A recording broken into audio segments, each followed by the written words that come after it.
Atenção porque vai começar a aula de língua portuguesa.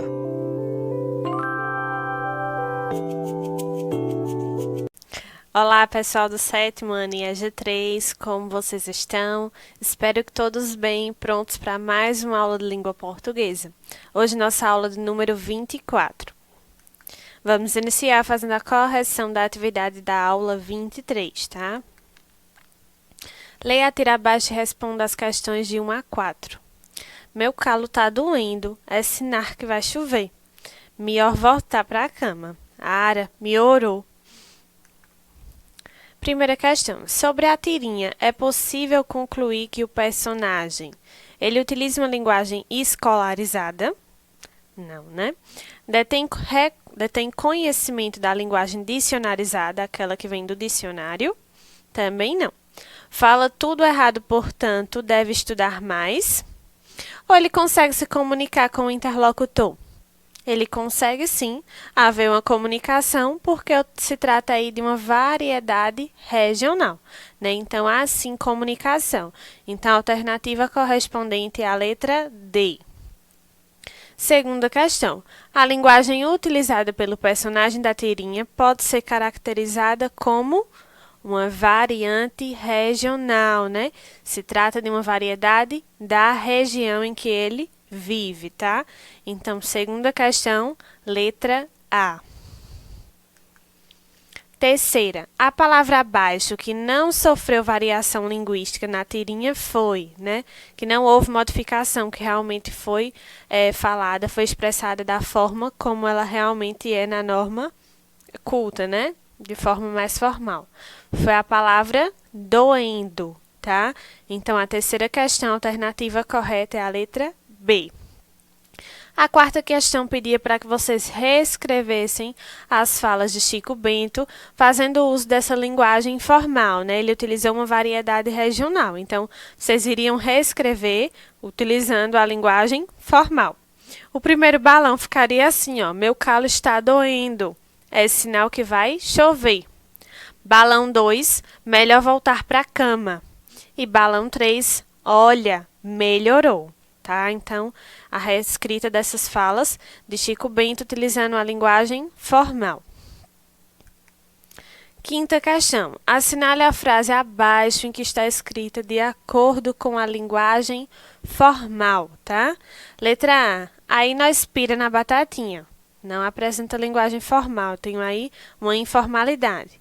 Letra B. Falamos muito sobre o plano de melhoria salarial. Aí sim eu tenho uma linguagem formal, tá? A gente sempre fica ligado quando o assunto é poluição. Eu tenho aí o a gente fica ligado, então também é uma informalidade. Valeu a força, mano. Também eu tenho uma linguagem informal.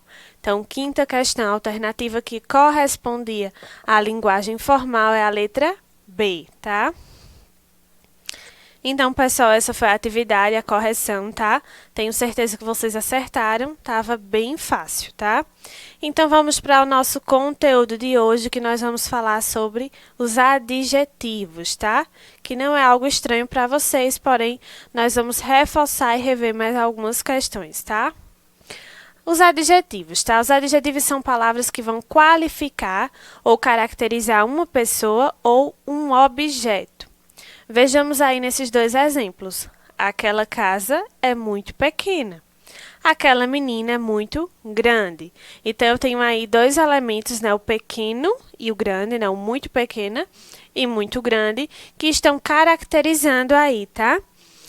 Muito pequena caracterizando a casa e muito grande caracterizando a menina, tá? Então, são palavras que são classificadas como adjetivos.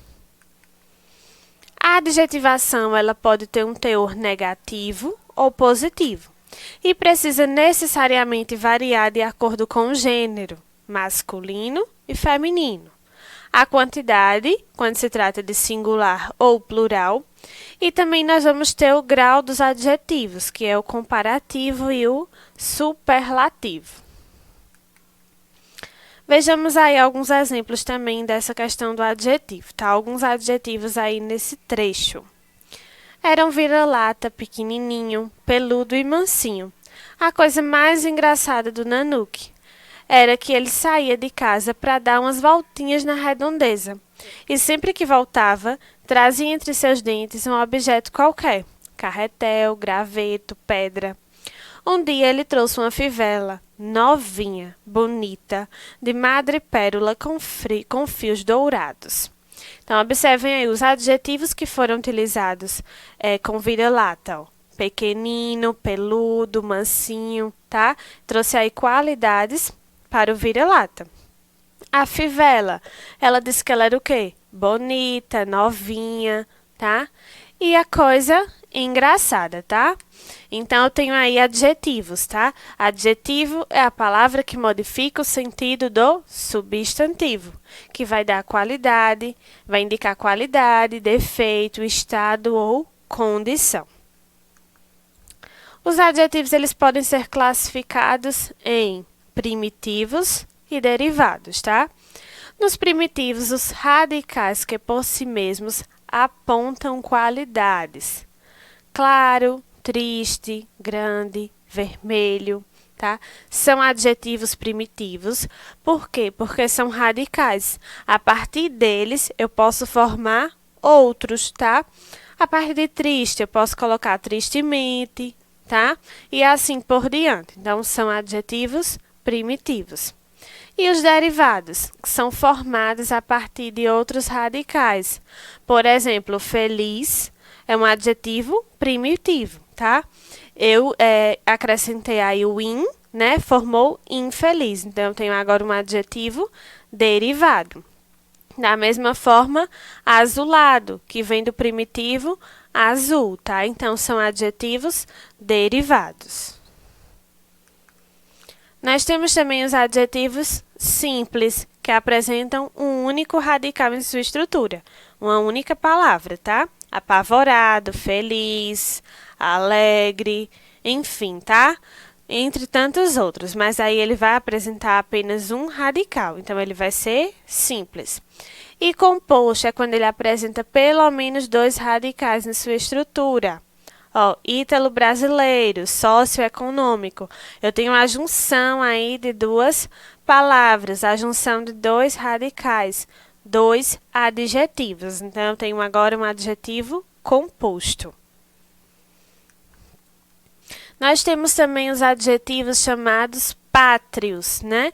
Que está relacionado aos países, estados, regiões, cidades ou localidades, tá?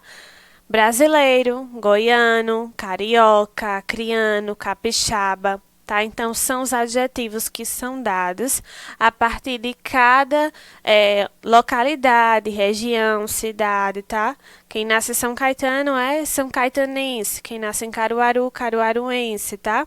Então, essas palavras em relação à região, estado, cidade, país, são chamadas de adjetivos pátrios. Então, há uma infinidade aí de adjetivos pátrios.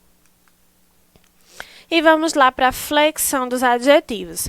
O adjetivo ele vai apresentar a flexão de gênero, número e grau, tá? Na flexão de gênero, ele vai flexionar em masculino e feminino, tá? Então, vai ter modificação na palavra de acordo com o sexo, tá? Uma mulher formosa, um homem formoso. Então, o adjetivo aí, ó, formosa, com a terminação A, formoso, por se tratar do masculino, com a terminação aí da vogal O. Uma professora ativa, um professor ativo. Então, está relacionado ao gênero masculino e feminino. Então, cada adjetivo relacionado ao seu gênero. Quanto ao gênero, os adjetivos podem ser uniformes e biformes. Os adjetivos biformes, eles apresentam uma forma para o feminino e outra forma para o masculino, tá? Então, quando se trata do feminino, eu vou acrescentar o sufixo a. Quando se trata do masculino, eu vou acrescentar o sufixo o. Então, o homem, honesto. Ó, terminação aí, ó. A mulher honesta. O produtor inglês. A produtora inglesa. Então, há necessário aí o acréscimo desses sufixos para marcar a questão do feminino e do masculino. Então, são duas formas, são biformes, uma para o masculino, outra para o feminino. Já os adjetivos uniformes são aquelas que vão possuir uma única forma, certo? Eu vou poder utilizá-lo tanto no masculino, tanto no feminino, com a mesma palavra, sem haver modificação nenhuma. Que é o exemplo de frágil e ruim, que coloquei aí nos exemplos, tá? Pássaro frágil, ave frágil, escritor ruim, escritora ruim. Então, escritor é masculino, escritora feminino. Porém, o adjetivo aí ruim é um adjetivo uniforme. Então, vai ser a mesma forma para os dois, certo? Não vai haver modificação. E temos a flexão do número, né? Os adjetivos eles vão concordar em número com os substantivos e vão assumir sua forma de singular e plural. Político, corrupto, singular. Políticos, corruptos, plural. Salário, digno. Salários, dignos. Então, eu tenho aí singular e plural. Então, vai concordar, né? O meu substantivo com o meu adjetivo. Os dois vão ou para o singular ou para o plural. Flexão de grau. Quando se quer comparar ou intensificar as características atribuídas ao substantivo, os adjetivos sofrem variação de grau. Os adjetivos são caracterizados de acordo com o grau. Eles podem ser normal, comparativo ou superlativo. Ele indica as diferentes intensidades que o adjetivo pode atribuir a um substantivo. Então, quando se trata de grau, o meu adjetivo ele pode estar em normal, em comparativo ou superlativo, onde vai intensificar essas características que foram atribuídas ao meu substantivo. Vejamos aí, ó, no grau normal, Fabiana é inteligente. No grau comparativo de igualdade, eu vou comparar de forma igualitária Fabiana com outra pessoa. Fabiana é tão inteligente quanto Leandro. Então, eu tenho aí comparativo de igualdade. Mas se eu quero dizer que Fabiana ela é mais inteligente, né? Aí eu vou ter agora um comparativo de superioridade. Fabiana agora vai ser superior. Então, Fabiana é mais inteligente que ele. Então, é um comparativo de superioridade. Grau comparativo de inferioridade. Então, agora vai ser inferior, tá? Comparação de forma inferior. Leandro é menos inteligente que Fabiana. Então, tem um grau comparativo de inferioridade. E nós temos também os superlativos, tá? Então, o superlativo ele é relativo de superioridade. Quando eu digo Fabiana, a mais responsável das filhas, superioridade.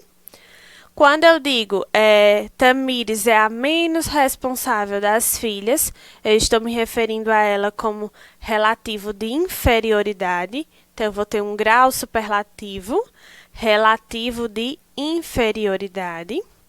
Nós temos também o grau superlativo absoluto analítico. Quando eu digo Adriana é muito inteligente, eu utilizei aí o termo muito, certo? Para intensificar esse adjetivo. E o superlativo absoluto sintético, certo? Quando eu agora digo que Jéssica é inteligentíssima, tá? Então, eu utilizo esse termo aí agora, inteligentíssima, tá? Para dar mais intensidade ainda ao adjetivo. Então, é um adjetivo superlativo absoluto sintético. Então, pessoal, essa foi nossa aula sobre os adjetivos, tá? Assunto que vocês já vêm estudando ao longo da vida estudantil, porém, cada mais vez, né, ele vai intensificando um pouco mais. tá? Então, eu espero que tenham compreendido. Obrigada pela atenção de vocês. Você não precisa voar na mesma velocidade que os outros voam. Um pássaro sábio sabe respeitar o seu próprio tempo. Então, um cheiro no coração de todos e até a próxima aula.